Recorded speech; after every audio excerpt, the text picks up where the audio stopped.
Environmental Stress on Heart Rate by Elise Crawford Paz Solden, Emily Shin, Reagan Mills, and Cameron Katadani. Does environmental stress impact heart rate? The articles discussed in this video presentation look at if heart rate changes with different environmental stresses, such as pain, sleep, anxiety, and fear. To begin, we will examine pain. An article by A. Moltner entitled Heart Rate Changes as an Autonomic Component of the Pain Response seeks to answer this question. This study asks, does pain cause changes in autonomic responses of the body? It is hypothesized that pain affects autonomic responses such as heart rate change. As pain stimuli increase, it is predicted that the autonomic response of heart rate will also increase. Previous investigations of pain stimulation have used mainly aversive sound or weakly defined pain stimulation. However, this study used a distinct and different method of pain stimulation, which was the application of heat. This study involved 12 healthy subjects who gave their informed consent. A cutaneous heat stimuli was applied to the subject's right hand using a Marstock thermode, with the semisphere for the subject to determine their pain threshold. The stimuli was then introduced in phases to the subject starting at 37 degrees Celsius with a constant heating rate of 2 degrees per second. The subject then rated the stimuli on a 9-point scale from no sensation to very painful. The heart rate was then measured as the pain stimuli was given using a cardiotocograph coupler with a chest lead. There were 3 different methods of evaluating the heart rate response. First was a classification of the distinct heart rate patterns. This method looked at the average evoked heart rate responses over 3 temperature classes for each subject. Second was the amplitude and latency, or delay, parameters of the different heart rate patterns. Third was the differential temporal relations of the early and late response types, which was compared to the intensity of the pain stimuli.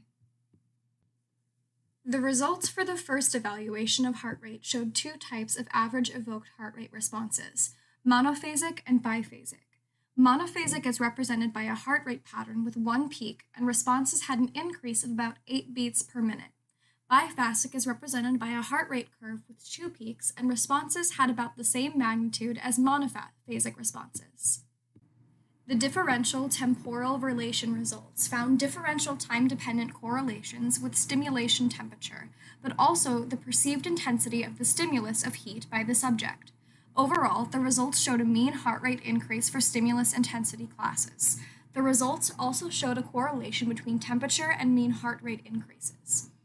When the temperature increased, the mean heart rate also shows slight increase in general. The mean heart rate increase after stimulation showed a positive relation to stimulation temperature.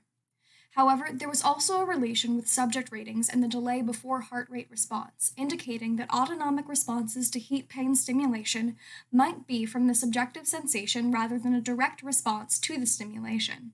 This weakens the relationship found in the results between the 2 variables. Although the relationship is generally weak, it is statistically significant. The first part of the study also showed that characteristic monophasic and biphasic types of heart rate responses could differ, but with no significant dependence on frequency or amplitude and latency measures on the pain intensity. The results found in this experiment are important because they could be important for clinical applications to use nonverbal methods of measurement of different types of pain. As many of you probably know, sleep has an impact on heart rate. In order to find out the actual data of this phenomenon, Frederick Snyder J., Alan Hobson, Donald Morrison, and Frederick Goldfrank all did research writing a paper called Changes in Respiration, Heart Rate, and Systolic Blood Pressure in Human Sleep. This research came about because during sleep, it was previously generally accepted that respiratory rate, heart rate, and blood pressure would all fall and become lower during sleep. However, other researchers found that pulse and breathing of infants would increase and decrease over periods.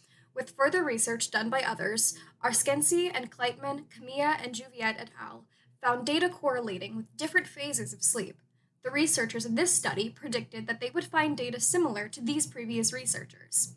The hypothesis was that during sleep, heart rate would decrease. For this study, they basically were trying to quantify the relationship between heart rate, respiratory rate, systolic blood pressure, and the EEG patterns of human sleep. but we only really are interested in heart rate for this subject. Methods. The subjects of this experiment consisted of 5 men aged 18 to 23 and 7 females aged 18 to 26. The researchers watched them while they slept for 2 to 6 nights. The subjects of this experiment were hooked up to all sorts of different machinery. But since we only care about heart rate for this presentation, the patient's heart rate was recorded using a photoelectric plethysmograph attached to the right toe. In some cases, the heart's electrical activity was monitored with clavicular electrodes. To make the patients nice and comfy for their sleep cycle with a nice range of motion, the wires were all attached, combined into a cable that was attached to the pajamas, which left them from the bed by the left foot. The subjects were prepared at 11 p.m., and all of them fell asleep between midnight to 1 a.m. Most of them woke up during the first 1 or 2 nights, so recording continued the next few nights until they slept peacefully, which was considered to be 6.5 hours of sleep without waking up for more than 5 minutes. The 5 male subjects each slept for 2 to 5 nights, totaling to 15 nights. The females each slept 1 to 4 nights, totaling to 15 nights as well. To create a control, 3 subjects slept for another 2 nights without the blood pressure machine hooked up to them. Heart rate was counted manually for 30 seconds. The mean and variability index was calculated in each 5-minute sample. The variability index was found with a formula that was basically the average absolute difference of successive intervals. It is shown with this formula here. Heart rates fell 5 to 10% throughout the night from the levels found when falling asleep. The lowest levels sometimes were found during the early hours of sleeping. To make sure that the data wasn't just caused by the time of night, the researchers took data from different times of the night with intervals from the different stages of sleep. This proved that their data was still significant among the different stages of sleep. In this table, you can see that heart rate varied quite a bit, first decreasing, then slightly increasing, as shown with the numbers in the orange boxes. Also through the graph, one can see that the solid bars as outlined in orange show a decrease without much change in the next 2 REM periods. Discussion. The hypothesis of this experiment was supported. Heart rate decreases during sleep. However, the study leaves some questions unanswered, especially those pertaining to sleep depth and respiratory rate as it corresponds to sleeping heart rate. Next, we will look at anxiety. Anxiety.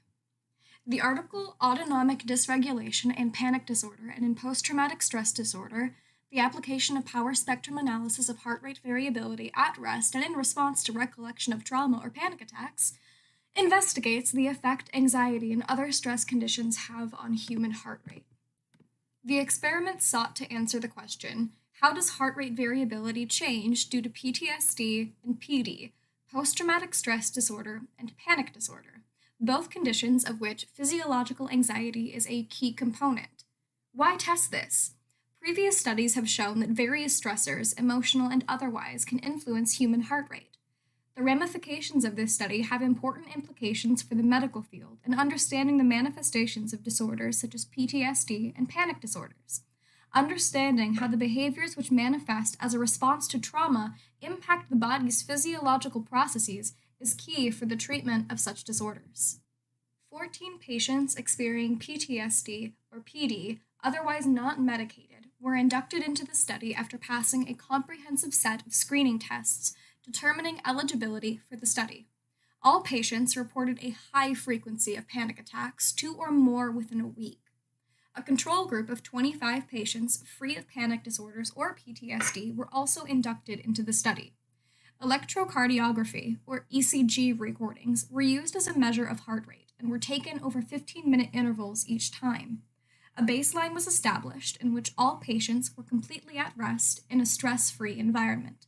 Heart rate was then monitored and recorded using the ECG while patients were instructed to recall a traumatic event or their last panic attack for the next 15-minute segment. The final 15-minute heart rate segment was then taken at rest once again. The results of the experiment are as follows. First, it was determined that PTSD and PD patients had a much higher resting heart rate than the control group. Differences in heart rate and other autonomic responses were not significant for these interest groups, those interest groups being PTSD, PD, and control patients, in the phase of the experiment where they recounted or described traumatic events. This phenomenon is accredited to PTSD patients experiencing something called chronic autonomic overstimulation, meaning their autonomic functions are already elevated consistently and would not dramatically change during panic situations. This experiment predicted that PTSD and PD patients would experience significant increase in heart rate during the recounting of trauma or panic attacks. However, PTSD patients were found to not experience a significant increase in heart rate, while panic attack patients did. This suggests a different physiological and autonomic function of the two disorders. Thus, the findings of the study indicate, tentatively, that a study of heart rate variation between PTSD patients and PD patients may be helpful in distinguishing their diagnosis, although further exploration is required due to the admittedly limited scope of the study. The goal of this study was to determine whether there was a physiological link observable in heart rate variability to the two psychiatric disorders of PTSD and/or PD. The study was able to tentatively conclude that an examination of heart rate variability in response to triggering stressors may be used as a distinguishing characteristic of the diagnosis of the two disorders. Next, we will take a look at heart rate variability and fear. This study examined how fear, anticipatory anxiety, affected HRV amongst a sample of individuals with low anxiety, low resting heart rate, and high resting heart rate. It was predicted that a low HRV will lead to a higher startle potentiation, and that panic patients, along with a control group, would not have differing startle potentiation. The study is relevant because everyone experiences fear, and it is important to understand the factors around it. Two studies were executed to measure the effect of startle potentiation depending on an individual anxiety variable and resting heart rate. The first study was based on the sample's anxiety level, measured through the Anxiety Sensitivity Index by having the sample respond to different tasks that provoke a variety of anticipation symptoms. 22 subjects, 14 female, 8 male, high in anxiety sensitivity, and 21 subjects, 14 female, 7 male, low in anxiety sensitivity were studied, with an average of 23.3 years of age between them. All participants gave consent to the experiment. Electrocardiogram was measured for HRV, and an electromyographic test measured eye blinks. Participants were told that different colored slides, blue and yellow, represented safety, the blue slide being safety, and the yellow slide representing a threat of 1 to 3 shocks delivered to the patient. Participants were shown either a safe or a threat condition with a 10-minute resting period between. Following the resting period, they received the opposite condition. 1 week later, they did the same treatment but switched the order. If a participant experienced the safe condition first in the previous week, they experienced it second in the following week. The second study focused on panic disorders. 9 subjects, 7 women, 2 men, averaging 34.2 years of age, diagnosed with specific panic disorders were recruited, along with 15 control subjects, 7 women, 8 men, averaging 34.6 years of age with no identifiable disorders. Participants were purposely told they could ignore the audio being presented via headphones. An initial baseline HRV was measured based on 8 acoustic startle-eliciting stimuli. The participants were told to ignore it so they don't subconsciously alter their HRV. Light in the chamber alternated between bright and dim lighting every 2 minutes. Startle probes were presented to the participants. This experiment showed no threat, and the participants did not know a threat experiment was to follow. In the treatment experiment, the experimenter told the participants that they may be administered 1 to 3 shocks at any time. No explicit cues were given, contrasting the previous study that had blue and yellow slides. The alternating light treatment was repeated, and just before the end of the light cycle, the participants were delivered a mild electrical shock. The order of experiments for Study 2 were purposely not counterbalanced, because if they were, there might have been carryover effects that could alter the results. For Study 1, shown on the left graph, there was generally no difference between startle response for low and high HRV. However, for the threat treatment, there was a significant result. High HRV participants decreased their anticipation throughout the treatment, whereas the low HRV participants had prolonged anticipation out of fear startle. With the simple attachment of the shock electrode came a general anxiety and anticipation. For Study 2, panic patients experienced a higher baseline startle response as expected. The control group was represented by high and low HRV, similar to Study 1. In comparison to the high HRV control group, panic patients showed a significantly higher heart rate. The elevation from safe to threat between the low HRV participants and the panic patients were not statistically significant. Panic disorder patients had high startle response magnitudes during the threat treatment, where the high HRV participants did not experience much change. The introduction of the threat of shock led to a distinct startle potentiation. In conclusion, both studies support the hypothesis made at the beginning of the experiment.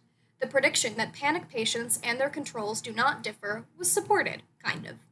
The panic patients differed from the high HRV participants. However, the elevation differences did not differ from the low HRV participants. Both studies show that low HRV results in a higher startle potentiation, likely because those with high HRV levels are already naturally heightened. The data shows that the difference in elevation from the safe to threat treatment from low HRV participants is equal to that of the panic patients, despite the panic patients having a higher quantitative level. The size of the sample tested shows relative trends, but a larger sample size could have revealed more information. However, resting HRV is an important indicator of the information the study was looking for. This creates the need for research to see if low HRV is related to a higher likelihood for anxiety or panic disorders. In conclusion, this presentation, Environmental Stress and Heart Rate, walked you through the effect of 4 environmental factors on heart rate as demonstrated by the results of 4 scientific experiments. Pain, sleep, anxiety, and fear all affect human homeostatic regulation of heart rate variability. It is important to investigate these factors and their physiological impact on us as human beings because it allows us to improve upon our understanding of the human experience in its biologically quantified form.